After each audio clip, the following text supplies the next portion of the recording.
Eron g'alaba qozonib, Amerika ortga chekindi. Do'stlar, mana shunday xabarlar tarqalyapti. Keling, mana shu haqida gaplashamiz.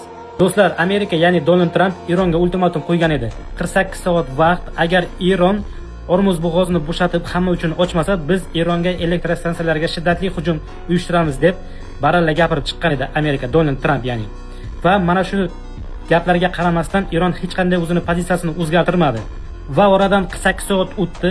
Amerika prezidenti Donald Trump o'z ijtimoiy tarmoqlarida mana shunday post joyladi.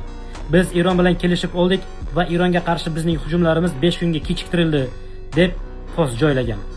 Va mana shu post joylangandan keyin Eron ministri shunday xabar bilan chiqdiki, biz hech qanday Amerika bilan hamda Donald Trump bilan kelishmaganmiz.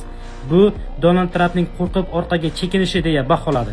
Trump o'yladiki, agarda men 48 soat vaqt berib, ularni qo'rqitib qo'ysam, qattiq gapirib qo'ysam, ular mendan qo'rqib aytganimni qiladi deb o'yladi shekilli. Meni fikrimcha. Do'stlar, sizlarning fikrlar qanday? Kommentariyada o'z fikrlaringizni yozib qoldiringlar. Hamda urush tezroq tugasin deganlar bittadan like bosamiz. Barchaga rahmat, salomat bo'ling.